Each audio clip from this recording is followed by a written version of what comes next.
Muy buenas y bienvenido de nuevo aquí a mi podcast, El Desván de Norte. Yo soy Adrián, vuestro podcaster del misterio.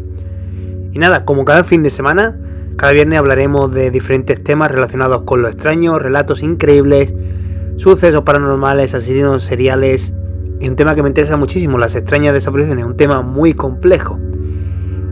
Y hoy hablaremos de ese tema, una desaparición muy extraña. Solamente deciros que podréis encontrarme en plataformas como Anchor, Spotify, Apple Podcast y Amazon Music. Muy buenas, perdón por si estoy un poco, ¿cómo decirlo?, resfriado, constipado por mi voz. Tengo la nariz totalmente bloqueada. He estado una semana malísimo, con un resfriado increíble. Pero bueno, seguimos con la temática y justamente vamos a hablar de un tema que he estado leyendo. Me puse a leer en internet sobre desapariciones extrañas, sobre aventureros, sobre gente que ha desaparecido de una forma rarísima, y encontré a un tal, ¿cómo se llama? Ludwig Leichhardt, ¿vale? Un explorador, ¿no?, de Australia, que desapareció de una forma extrañísima. Fue en una expedición donde no solo él mismo desapareció, sino todo un convoy, en el cual solamente dejó escrito en un árbol, que es lo más raro, su insignia, su L de Ludwig y otra marca más, pero que no llegaron a descifrar. Pero para que veáis que es muy extraño este tema. Pero empecemos por su vida, ¿no?, de este personaje que en 1852 el hacendado australiano de Hovenden, Halley, que pues con el tiempo entraría en política y llegaría a ser diputado por Nueva Gales del Sur, recibió el encargo de capitanear una expedición al interior de Australia. ¿Vale? Australia es esta isla gigante, Oceanía, ¿no?, este continente que abarca pues de punta a punta, pues desde grandes desfiladeros, desiertos, animales peligrosos, venenosos. Os podéis imaginar, ¿no?, un sinfín de aventuras increíbles. Pero el objetivo era averiguarnos que había sido de otra expedición, otro convoy anterior, que había desaparecido 4 años antes, sin dejar totalmente rastro. O sea, había desaparecido otra expedición sin dejar rastro, que es lo extraño, ¿no?, de aquí, y la que dirigiría pues el popular explorador, como he dicho antes, prusiano Ludwig Leichhardt, de la que no se ha vuelto pues a saber nada de él, absolutamente nada, como si se hubiera fumado. Así que Halley fue elegido porque en 1846 y 1847 estuvo pues a las órdenes de un viaje anterior, aunque paradójicamente había sido despedido acusado de indolencia y deslealtad. Esta vez dependía de él desvelar el destino de su antiguo jefe, pero todo cuanto halló fue lo que quedaba de un campamento junto a un árbol, en cuyo tronco, como he dicho antes, se había grabado a cuchillo una L, que era la presunta inicial del apellido de Ludwig, ¿no? Y luego, aparte, también otras letras, una X, una V y una A, anagrama que nadie hasta hoy supo interpretar. Friedrich Wilhelm Ludwig Leichhardt era originario de Trebas, era un pequeño pueblo de Brandenburgo, en Australia, donde había nacido el 23 de octubre de 1813. Sexto vástago, o sea, del sexto de una familia numerosa. Su padre gozaba de una posición acomodada, al ser funcionario, por supuesto, de una administración y además poseer una granja, lo que le permitió pues a este personaje que pudiera estudiar en universidades tan importantes como Göttingen y en Berlín, para estudiar filosofía, lingüística y sobre todo ciencias naturales, una disciplina que en esta última continuó en Inglaterra en 1837 y en París. Curiosamente nunca llegó a titularse porque, lo suyo era que el trabajo de campo. Él le gustaba pues salir a hacer expediciones, inspeccionar el terreno, aprender práctica, ¿no?, como diría. Y esta pues tuvo ocasión de practicar en varios rincones de Europa. Sin embargo, su nombre ha quedado ligado estrechamente al que se convirtió en el principal escenario de su actividad en Australia. Este germano desembarcó en Sydney y a mediados de febrero de 1842 tuvo una idea en la cabeza: explorar el interior de aquella gigantesca isla y así cubrir pues las lagunas documentadas que todavía no existían en el mapa, sobre todo lo relativo a la naturaleza y a su geografía y geología, también pasando por supuesto por la flora, la fauna y la etnología. un ambicioso plan que puso en marcha 2 años después. Ese tiempo estuvo esperando, pues, frustrado, patrocinado, esperando el patrocinio, del gobierno australiano, que en una primera expedición que partió de Brisbane y recorrió hasta Newcastle, o Nueva Gales del Sur, y Queensland, casi 5.000 kilómetros, en paralelo a la costa nordeste, que terminó en Port Essington el 17 de diciembre del 1845, cuando ya le daban por muerto. Imaginaros, ¿no? En esa época, pues, una expedición era bastante peligrosa. Si no contabas con los víveres, animales peligrosos, podía pasar cualquier cosa. Pero ello lo convirtió en un héroe, entre otras cosas porque durante su aventura localizó importantes yacimientos de carbón, pese a lo cual nadie quiso editar su profundamente, pues, detallado diario del viaje, y tuvo que hacerlo en Alemania. No obstante, Leichhardt adquirió, pues, ese gran prestigio suficiente como para que luego ejecutivos australianos y patrocinadores privados, por supuesto en el sector privado, aceptaran, pues, financiar un nuevo viaje, ¿no? Una nueva expedición que debía llevarse de esta vez de este a oeste, en línea recta, atravesando el duro interior del país para terminar en Perth. Imaginaros, ¿no? Cruzar una larga distancia increíble y cruzando por uno de los desiertos más peligrosos que hay en el mundo. Luego partió de Darling Downs en diciembre de 1846, pero una serie de adversidades, ya fueran lluvias torrenciales, epidemia de malaria, que también afectó a sus hombres, y por supuesto a él. Y por supuesto la escasez de víveres, una cosa muy importante, pues acumularon retrasos y deterioro en sus comidas, que luego, pues, no pudieron, a ver cómo explico yo, de proseguir el viaje, que le obligaron, pues, de nuevo a ordenar el regreso, cuando en 5 meses apenas habían cubierto nada más que 800 de los 3.500 que deberían de recorrer, 3.500 kilómetros. Una vez recuperado de la enfermedad, participó en exploraciones menores, como la que encabezó Sir Thomas Mitchell por el cursor del río Condamine, pero en general fue un periodo de reposo durante el cual recibió numerosos honores y distinciones, caso del Premio Anual de la Sociedad Geográfica de París o la medalla de la Royal Geographical Society de Londres. Incluso se le concedió algunos indultos en su país natal por no presentarse al servicio militar. Ahora bien, decíamos antes, el Teutón era un culo inquieto. Digamos que en la primavera de 1848 se puso en marcha al frente de un segundo intento de aquel fracasado viaje anterior. Le acompañaban 4 europeos: Adolf Classen, Arthur Hentin, Donald Stewart y Thomas Hahn, y aparte 2 guías aborígenes, Wamami y Billy Bombat, llevando una larga caravana de 7 caballos, una veintena de mulas y medio centenar de bueyes, todo ello apoyado económicamente por un comerciante de Sydney. El objetivo era el mismo, el de antes: abrir una ruta que atravesara el continente y en el trayecto realizar el correspondiente estudio natural de todo lo que encontrara. El plan preveía que primero seguirían los cursos fluviales norteños para luego girar hacia el sur, cruzar el interior y llegar al río Swan. Esta vez, como se ve, iban bien pertrechados, cargando con cientos de kilos de provisiones, reses aparte, armas, municiones, instrumental, científicos, etc. Y aún así, volvieron a presentarse serias dificultades. Las miríadas de moscas que él mismo reseñó en el último informe enviado a Sydney no debieron ser más que una leve muestra ante la dureza del terreno, el implacable clima y la hostilidad de los indígenas. En cualquier caso, no volvió a haber noticias del grupo, habiéndosele visto por última vez el 3 de abril de 1848 en Darling Downs. Se calculaba que el recorrido le llevaría entre 2 o 3 años, imaginaron antiguamente lo que se tardaba, pero cuando pasó el tiempo y siguió sin saberse nada, quedó claro que algo no iba bien. Ya explicamos al principio que la expedición de Hoven-Henley no aclaró gran cosa, y por eso una década después se organizó otra al mando de otro famoso explorador, Augustus Charles Gregory, que había recorrido, pues, rutas parecidas a las del Leichhardt con 10 hombres. Fue siguiendo el río Barco y encontró otros árboles con la letra L marcada, pero nada más porque una fuerte sequía les obligó a retornar. También hallaría más troncos con señales del escocés Duncan MacIntyre que en su viaje de 5 meses en 1864 añadió un extra: 2 viejos caballos que podrían ser de aquella expedición perdida.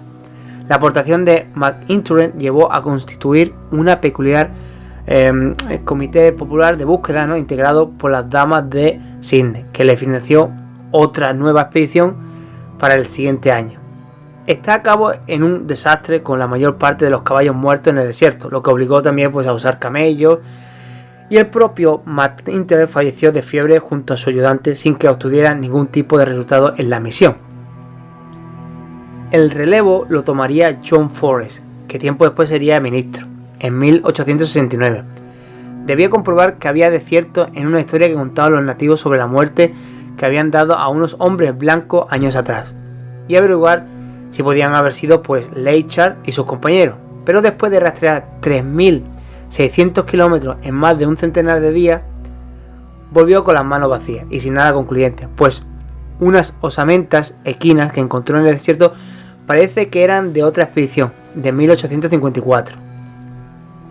Así, desconociendo el destino de Leichhardt, se llegó a finales del siglo XIX. En esos últimos años, John McDougall Stuart vio pisadas de herraduras y una cabaña levantada seguramente por hombres blancos, y el explorador y buscador de oro David Carnet, durante una travesía en 1896. Observó que algunos aborígenes nativos tenían objetos. Parte de ellos eran metálicas de una silla de montar, clavos, una caja de hojalata, etc. Que el aventurero, como perteneciente, dijo que eran a la expedición desaparecida, aunque nunca se probó. Sí se hizo, en cambio, con una placa hallada en 1900 con el nombre de Ludwig Leichhardt, y que se cree que correspondía a la culata de una de sus escopetas, quedando demostrado que su autenticidad pues era real en 2006. En las últimas décadas ha habido nuevos indicios, pero siguen sin aportar una solución a la desaparición de este hombre, o a esta expedición, mejor dicho. Unas pinturas rupestres aborígenes que representaban a hombres blancos con animales en 1965. Aquí hay una prueba que podría ser que es verdad que pasaron por allí, que los aborígenes por lo mejor los atacaran, o a saber qué es lo que pasó. La vieja y controvertida carta descubierta en una biblioteca, en la que un hacendado del interior cuenta que la expedición fue exterminada por estos aborígenes. Por eso digo que a lo mejor fueron atacados y no fueron bien recibidos en estas pues áreas inexploradas por estos aborígenes que no les gustaba que entraran en su tierra, como de modo de defensa, ¿no? En cualquier caso, el final de este hombre Leichhardt y lo suyo, que la mayoría de las inquilinas ha pensado, murieran o habrían muerto de sed tras perderse en el mismo desierto. Pero que hasta el día de hoy no se han encontrado más pruebas y sigue siendo un misterio por hoy. Eso es todo lo que puedo encontrar sobre esta información. No sé si habrá más información, me gustaría que me lo dejarais en los comentarios.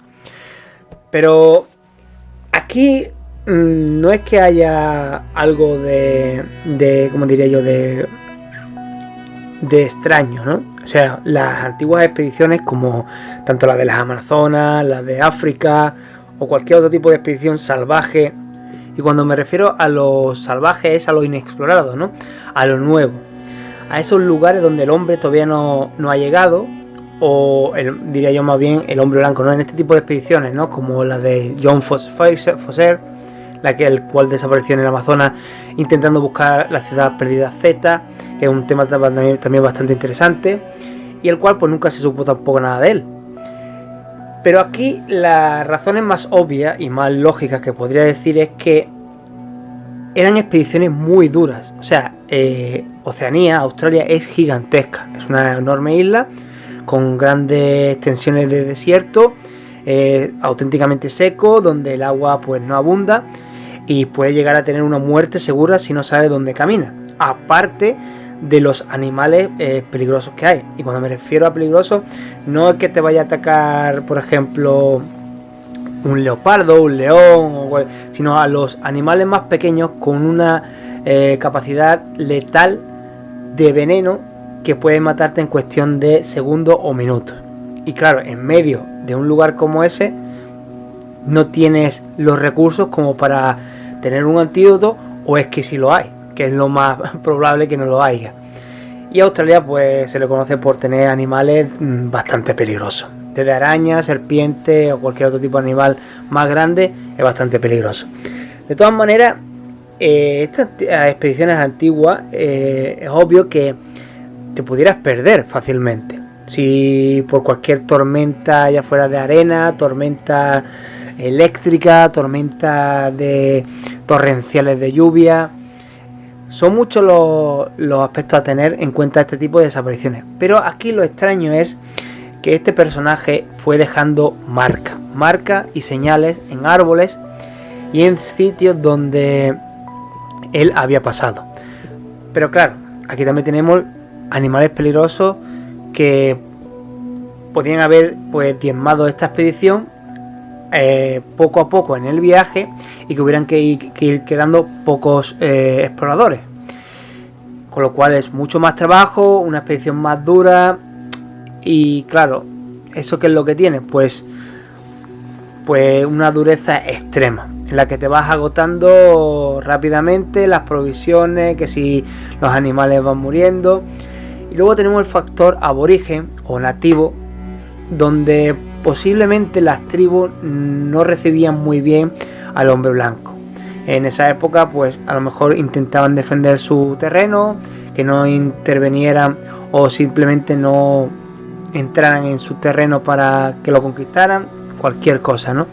Y ahí hay pruebas donde dicen que hubo unas pinturas rupestres donde daban a señalar a estos personajes, a estos hombres blancos con animales tirando de ellos, como he dicho antes, bueyes, caballos, etcétera. Pero es curioso, ¿no? Cómo desapareció sin dejar rastros. ¿Qué harían con él? No sé, la verdad que desde mi punto de vista más lógico, yo diría, lo más lógico, es que el propio hambre, enfermedades y la sequía, o sea, las provisiones, pues diezmaran con la expedición, como he dicho, poco a poco, y luego el sector de los nativos donde se vieran amenazados y los atacaran para que no entraran en su tierra. Quizás fue un fallo por parte de la expedición y el contacto no fue... Cualquier malentendido puede acabar directamente en un gran fallo que puede provocar tu muerte. ¿Y a qué me refiero? Que cualquier mala señal, pues que la interpretaran los nativos como amenaza, pues simplemente serían atacados y le podían robar incluso el ganado, las herramientas o lo que necesitaran. Como he dicho antes, en la expedición que fueron a investigar y a ver qué pasó con estas otras expediciones, porque no fueron una, sino fueron varias, pues siempre encontraron materiales que los nativos aborígenes pues tenían en sus manos, en su propiedad, y le daban una cierta idea a pensar que podrían pues haber sido atacados y haberse apropiado de sus pertenencias. Pero ¿qué pasó con los cuerpos? Es aquí lo extraño, ¿no? ¿Qué habrían hecho con los cuerpos? Simplemente lo enterrarían, lo desecharían, el mismo... pues yo qué sé, es que cualquier cosa te se puede pasar por la cabeza en ese momento de qué podían haber hecho con estos cuerpos. Simplemente se hubieran deshecho porque, imaginaros, una expedición que tarda en esa época entre 1 a 3 años, que hoy en día pues hoy se puede cruzar perfectamente en avión, carreteras enormes que han construido en Australia en coche, y aún así sigue siendo peligroso. Pero que tarde 3 años, pues claro, ahí un cuerpo pues se puede descomponer y desaparecer, los animales carroñeros, en fin, muchas cosas. Pero es extraño, que hubiera dejado señales hasta un punto donde ya simplemente desapareció y no supieron más de él. Y lo extraño no es eso solo, es que fue una expedición. Y no solo la suya, sino anteriores a la suya. Al final, pues estos personajes desaparecen, estas expediciones, no se sabe qué pasó con ellas, simplemente se las tragó el desierto y nunca se supo nada de ellas. Es aquí lo extraño, ¿no? Que no haya pruebas convincentes de cómo realmente pues desaparecieron y nos quedemos con las pruebas de esas pinturas rupestres, materiales encontrados por los nativos aborígenes y señales con la letra L de Ludwig y esa última placa donde estaba donde tenía el nombre de este personaje enclavada en las escopetas que tenía para identificar que eran sus rifles. Que al final pues fue dado que sí, que era la suya, era obviamente la de Ludwig. Pero bueno, ¿tú qué piensas? ¿Tú qué opinas sobre este tipo de desapariciones? ¿Simplemente es lógica? ¿Algún tipo de fenómeno que podía haber desaparecido? La verdad que es interesante. Lo leí el artículo y dije, me parece como el de John Foster, el de la Ciudad Perdida Z. Me parece interesante, que es otro tema bastante interesante. Hay una película también por la Ciudad Perdida Z, que está muy interesante, por si la queréis ver. Pero nada, yo me despido aquí como siempre, con una noticia muy interesante. Y es que parece ser que va a volver Expediente X. La serie va a volver, la de serie Expediente X. He leído varios artículos y la realmente que me parece súper interesante. Y nada, solamente deciros que si tenéis algún comentario que decir, me lo podéis dejar aquí abajo en mi canal de YouTube. Y nada, como siempre, aquí podéis encontrarme que en plataformas como Anchor, Spotify, Apple Podcasts, Amazon Music y por supuesto en mi canal favorito YouTube, donde podemos hablar siempre de estos tipos de temas, donde las desapariciones es un tema muy interesante, muy complejo, que muchas veces no tiene ni pies ni cabeza, como en este caso. Nunca se sabe cómo han desaparecido o por qué. Y me despido como siempre con mi serie favorita, Expediente X, la verdad está ahí fuera. Así que me despido, buen fin de semana y chao, nos vemos.